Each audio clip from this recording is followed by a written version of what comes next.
Merhaba, Mitolya ailesi. Bugün sizlerle Türk mitolojisinin en esrarengiz ve büyülü varlıklarından biri olan Peri Padişahı'nın inanılmaz hikayesini paylaşacağım. Bu sadece bir peri hikayesi değil, aynı zamanda görünmeyen dünyaların, büyülü krallıkların ve iki alem arasındaki köprülerin hikayesidir. Peri Padişahı, Türk mitolojisinde tüm perilerin ve büyülü varlıkların yöneticisi olarak bilinir. O, görünür dünya ile görünmez dünya arasında hüküm süren, eşsiz güçlere sahip mistik bir hükümdardır. Sarayı, insan gözünün göremediği boyutlarda kurulmuş, kristal köprüler ve bulut merdivenlerle süslenmiş hayal ötesi bir krallıktır. Bu gizemli varlık bazen insanlara yardım eder, bazen onları sınar, bazen de büyülü dersler verir. Onun hikayesi, güzellik ve bilgeliğin, gücün ve merhametin nasıl bir arada bulunabileceğini gösteren derin bir anlatıdır. Peri Padişahı'nın en önemli özelliği, iki dünya arasında denge kurmasıdır.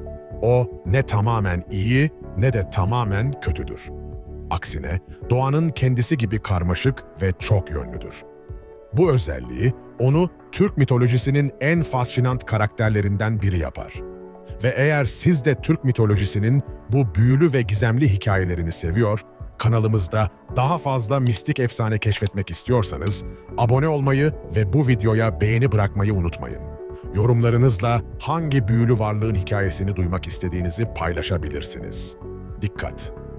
Bu hikaye, büyülü unsurlar ve mistik deneyimler içermektedir. Açık fikirle dinlemeye hazır olun. Bu videoda, Peri Padişahı'nın gizemli krallığını, insanlarla olan karmaşık ilişkilerini, büyülü güçlerini ve Türk kültüründeki rolünü keşfedeceğiz. Hazırsanız, görünmeyen dünyanın kapılarını aralayalım ve bu esrarengiz hükümdarın krallığına adım atalım. Peri Padişahı'nın hikayesi, dünyanın henüz genç olduğu, görünür ve görünmez alemlerin henüz tam olarak ayrılmadığı zamanlarda başlar.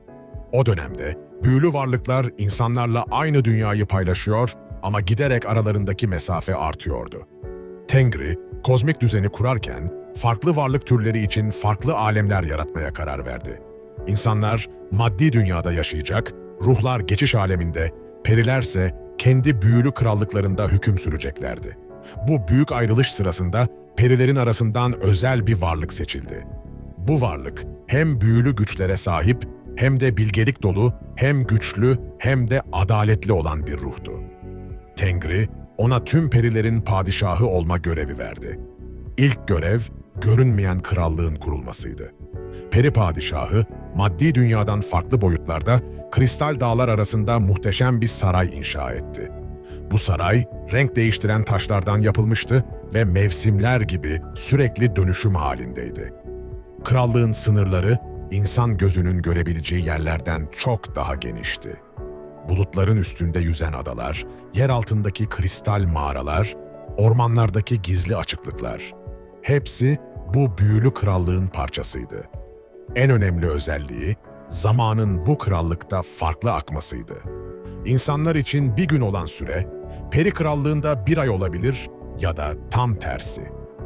Bu özellik, peri padişahına çok özel avantajlar sağlıyordu. Krallık kurulduktan sonra tüm perilere açık çağrı yapıldı. Doğa perilerinden su perilerine, hava perilerinden toprak perilerine kadar her türden büyülü varlık bu yeni krallığa davet edildi. Peri padişahı sadece bir hükümdar değil, aynı zamanda bir öğretmen ve rehberdi. O perilere insanlarla nasıl etkileşim kurmaları gerektiğini, büyülü güçlerini nasıl sorumlu kullanmaları gerektiğini öğretiyordu. Peri krallığı kurulduktan sonra peri padişahı insanlar dünyasını merakla gözlemlemeye başladı. Bu iki tür varlık arasındaki etkileşim başlangıçta çok nadir ve dikkatli bir şekilde gerçekleşiyordu. İlk karşılaşma kaybolmuş bir çoban çocukla oldu. Çocuk sürüsü peşinde koştururken yanlışlıkla peri krallığının sınırlarına girdi. Normal şartlarda bu mümkün olmamalıydı ama çocuğun masum kalbi büyülü engellerden geçmesine izin vermişti. Peri padişahı çocuğu gördüğünde insanların düşündüğünden çok daha karmaşık yaratıklar olduğunu fark etti. Çocuğun kalbinde hem korku, hem merak, hem yalnızlık, hem de umut vardı. Bu karşılaşma peri padişahının insanlara bakış açısını değiştirdi. O, insanların sadece maddi yaratıklar olmadığını, aynı zamanda ruhsal derinliğe sahip olduklarını anladı. Çocuğu evine güvenle götürdükten sonra peri padişahı daha fazla insanla karşılaşmaya karar verdi. Ama bu karşılaşmalar çok dikkatli planlanmalıydı çünkü iki dünya arasındaki denge bozulmamalıydı. İkinci önemli karşılaşma bilge bir yaşlı kadınla oldu. Bu kadın doğanın dilini anlayan, bitkilerin ve hayvanların sırlarını bilen bir şifacıydı. Peri padişahı ona görünmeyen formda yaklaştı. Bu yaşlı kadın, peri padişahının varlığını hissetmeyi başardı. İki varlık arasında özel bir bağ kuruldu. Kadın, perilerin varlığını kabul ederken, peri padişahı da insan bilgeliğinin değerini anladı. Bu karşılaşmalar, peri padişahına insanların tek tip olmadığını öğretti. Kimisi masum, kimisi bilge, kimisi korkak, kimisi cesurdu. Bu çeşitlilik onu büyüledi. Zamanla peri padişahı belirli insanlarla daha yakın ilişkiler kurmaya başladı. Ama bu ilişkiler her zaman karmaşıktı çünkü iki farklı dünya arasındaki fark büyüktü. Peri padişahı insanlarla kurduğu ilişkilerde onları çeşitli sınavlara tabi tutmayı adet haline getirdi. Bu sınavlar hem insanın karakterini anlamak hem de onlara önemli yaşam dersleri vermek için düzenleniyordu. En ünlü sınavlardan biri açgözlü bir tüccarla yaşandı.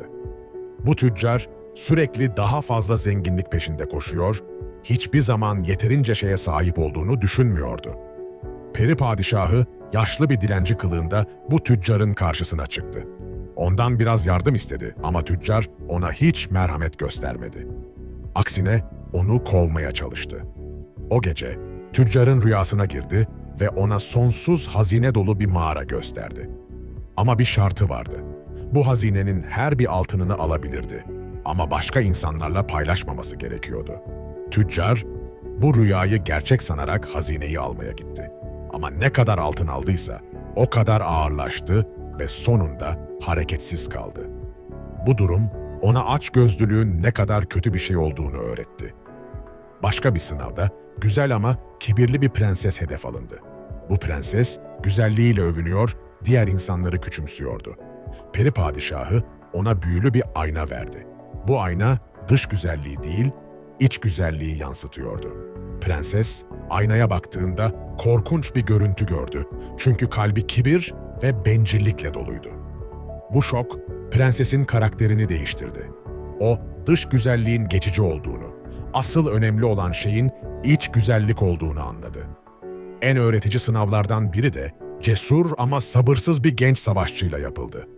Bu savaşçı hemen büyük zaferler kazanmak istiyor, sabırla çalışmayı sevmiyordu. Peri padişahı ona büyülü bir kılıç verdi. Bu kılıç sadece sahibi gerçek sabrı öğrendiğinde keskin hale gelecekti. Savaşçı yıllarca bu kılıçla çalıştı ve sonunda sabrın gücünü anladı. Bu sınavlar sadece bireysel dersler değildi. Aynı zamanda peri padişahının insanları daha iyi anlamasına da yardım ediyordu. Peri padişahının en dokunaklı hikayelerinden biri, onun bir kadınla yaşadığı büyülü aşktır. Bu hikaye, iki farklı dünya arasındaki aşkın hem güzelliğini hem de acısını anlatır. Zehra adında genç bir köylü kızı vardı. O, doğayı seven, çiçeklerle konuşabilen, hayvanları anlayan saf kalpli bir insandı. Onun bu özel yeteneği, peri padişahının dikkatini çekti. İlk karşılaşmaları orman kenarındaki bir derenin yanında oldu. Zehra, yaralı bir kuşu tedavi ederken peri padişahı onu izliyordu. Kızın merhameti ve doğayla olan uyumu onu derinden etkiledi. Peri padişahı önce görünmez formda Zehra'nın yanında zaman geçirmeye başladı. Onun günlük hayatını izliyor, nasıl yaşadığını merak ediyordu. Zamanla ona karşı derin duygular geliştirdi. Bir gün Zehra büyük bir tehlikeyle karşılaştı. Köydeki kötü insanlar onun büyücü olduğunu düşünerek ona zarar vermek istediler. İşte o anda peri padişahı kendini gösterdi ve onu korudu. İlk görüşte Zehra korktu ama peri padişahının iyi niyetli olduğunu çabuk anladı. İkisi arasında özel bir bağ kuruldu. Zehra, peri dünyasının varlığını kabul etti. Peri padişahı da insan sevgisinin gücünü keşfetti. Günler geçtikçe aralarındaki bağ güçlendi. Peri padişahı Zehra'ya büyülü dünyasını gösterdi. O da ona insan duygularının derinliğini öğretti. Bu karşılıklı öğrenme her ikisini de değiştirdi. Ama bu aşkın önemli zorlukları vardı. Zehra insan olarak yaşlanıyordu. Peri padişahı ise ölümsüzdü. Ayrıca iki farklı dünyadan geliyorlardı ve bu dünyalar arasındaki fark büyüktü. En büyük sınav Zehra'nın peri dünyasına geçip geçmeyeceği kararıydı. Peri padişahı ona bu seçeneği sundu ama uyardı. Eğer peri dünyasına geçerse insan dünyasına bir daha dönemeyecekti. Zehra uzun süre düşündü. Sonunda aşkın her şeyden güçlü olduğuna karar verdi ve peri dünyasına geçti. Böylece iki alem arasındaki aşkın en güzel örneği gerçekleşti. Bu hikaye, Türk kültüründe aşkın sınır tanımadığını, gerçek sevginin her engeli aşabileceğini gösteren önemli bir efsane haline geldi. Peri padişahının krallığı sadece güzel manzaralardan oluşan basit bir yer değildi. Bu krallık, sayısız sır barındıran, karmaşık büyülü sistemlerle işleyen sofistike bir dünyaydı. Krallığın merkezinde bilgelik kristali adı verilen özel bir taş bulunuyordu. Bu kristal geçmiş, şimdi ve gelecekteki tüm bilgileri içeriyordu. Peri padişahı önemli kararlar verirken bu kristalden yardım alıyordu. Sarayın her katı farklı element ve güçleri temsil ediyordu. En üst kat hava elementini, ortadaki katlar su ve ateş elementlerini, en alt kat ise toprak elementini kontrol ediyordu. Peri padişahının kişisel odası zamansız bir mekandı. Bu odada istiyor ise geçmişi görebilir, geleceğe bakabilir, hatta farklı zamanlarla zamanlı eş zamanlı olarak iletişim kurabilirdi. Krallığın en gizemli bölümü Rüyalar Bahçesi'ydi. Bu bahçede tüm insanların ve diğer varlıkların rüyaları çiçek formunda büyüyordu. Peri padişahı bu bahçeyi ziyaret ederek dünyada neler olduğunu öğrenebiliyordu. Sarayın kütüphanesi sadece kitaplardan oluşmuyordu. Orada duyguları saklayan kristaller, anıları içeren aynalar ve deneyimleri yaşatan büyülü eşyalar vardı. Bu kütüphane tüm bilginin kaynağıydı. Peri padişahının en özel güçlerinden biri herhangi bir varlığın gerçek doğasını görebilmesiydi. O, dış görünüşlerden etkilenmez, kişinin ruhundaki gerçek karakteri okuyabilirdi. Başka bir gücü elementleri kontrol etmesiydi. O, rüzgarları yönlendirebilir, suları hareket ettirebilir, ateşi şekillendirebilir ve toprağı değiştirebilirdi. Bu, onu çok güçlü yapıyordu. En etkileyici yeteneği boyutlar arası seyahat edebilmesiydi. Peri padişahı, maddi dünya, ruhlar alemi ve peri krallığı arasında özgürce hareket edebilirdi. Ama en önemli gücü, iyileştirme ve dönüştürme yeteneğiydi. O, sadece fiziksel yaraları değil, aynı zamanda ruhsal yaraları da iyileştirebilir, kötü karakterleri iyi yönde dönüştürebilirdi. Bu güçler ona çok büyük sorumluluklar yüklüyordu. Çünkü her gücün kullanımının sonuçları vardı ve bu sonuçlar hem peri dünyasını hem de insan dünyasını etkileyebilirdi. Zamanlar değiştikçe peri padişahı da değişen dünyaya uyum sağlamak zorunda kaldı. Modern çağın teknolojik gelişmeleri, insan yaşamının hızlanması ve doğayla bağının zayıflaması peri dünyasını da etkiledi. 20. ve 21. yüzyılda insanların büyülü dünyaya olan inancı azaldı. Bu durum, peri krallığının gücünü zayıflattı çünkü inanç, büyülü varlıkların enerji kaynağıydı. Peri padişahı, bu durumla başa çıkmak için yeni stratejiler geliştirdi. O, artık daha gizli ve ustaca müdahaleler yapıyor, insanlar fark etmeden onlara yardım ediyordu. Modern şehirlerde peri krallığının girişleri parklara, ormanlık alanlara ve eski binaların bodrum katlarına taşındı. Bu sayede doğayla hala bağı olan insanlar büyülü dünyaya erişebiliyorlardı.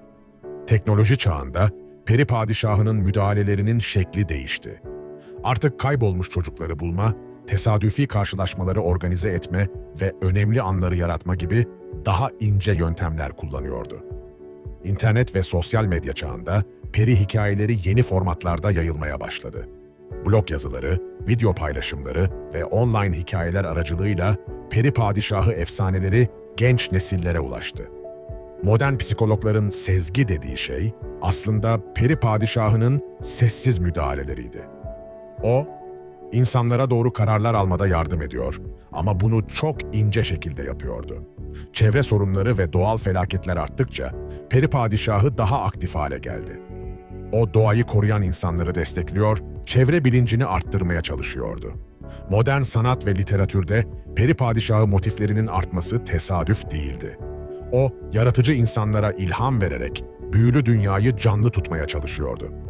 Günümüzde peri padişahının varlığını hisseden insanlar hala var. Bunlar genellikle doğayla iç içe yaşayan, sezgileri güçlü, sanatsal yetenekleri olan kişiler. İşte böylece sona eriyor peri padişahının esrarengiz hikayesi. Bu efsane bize görünmeyen dünyanın varlığını, büyünün gücünü ve iki alem arasındaki köprülerin önemini gösteriyor. Peri padişahının hikayesi sadece fantastik bir anlatı değil, aynı zamanda insan doğasının derinliklerini keşfeden, aşkın ve dostluğun gücünü vurgulayan derin bir öğreti. Bu efsanenin en önemli mesajı, gözle görülmeyen şeylerin aslında en değerli olduğudur. Sevgi, merhamet, bilgelik, güzellik, bunların hepsi büyülü dünyadan gelen hediyeler. Peri padişahının sınavları bize karakterin ne kadar önemli olduğunu gösterir. Dış görünüş, zenginlik ve güç geçicidir. Ama iyi bir karakter sonsuza kadar değerlidir. Zehra ile yaşadığı aşk hikayesi, gerçek sevginin her engeli aşabileceğini, farklılıkların aşkı engelleyemeyeceğini gösterir. Bu, hoşgörü ve kabulün önemini vurgular. Büyülü krallığın karmaşıklığı, evrenin ne kadar gizemli olduğunu hatırlatır. Bilim her şeyi açıklayabilir gibi görünse de, hala gizemler vardır ve büyü hala mümkündür. Modern çağdaki adaptasyonu, geleneksel değerlerin zamana uyum sağlayabileceğini gösterir. Eski bilgelik, yeni şartlarda da faydalı olabilir. Peri padişahının en büyük öğretisi, iki dünya arasında denge kurmanın mümkün olduğudur. Hem mantıklı, hem büyülü, hem gerçekçi, hem de hayal kurarak yaşayabiliriz. Bu hikaye, Türk mitolojisinin zenginliğini ve derinliğini gösteriyor. Atalarımız sadece savaş hikayelerini değil, aynı zamanda aşk, dostluk ve bilgelik hikayelerini de yaratmışlar. Mitolya ailesi, bu videoyu beğendiyseniz like atmayı ve yorumlarınızı paylaşmayı unutmayın. Siz hiç büyülü bir deneyim yaşadınız mı? Hangi görünmeyen güçlerin varlığına inanıyorsunuz? Peri padişahının hikayesi gibi bazen en güzel şeyler görünmez olan şeylerdir. Unutmayın ki büyü onu arayanlar için her zaman vardır. Bir sonraki videoda yine büyüleyici bir Türk mitolojisi hikayesiyle buluşacağız. O zamana kadar kendinize iyi bakın, büyüye açık olun ve unutmayın. Her çiçekte, her rüzgarda, her gün batımında biraz büyü vardır. Hoşça kalın ve bir sonraki efsanede görüşmek üzere.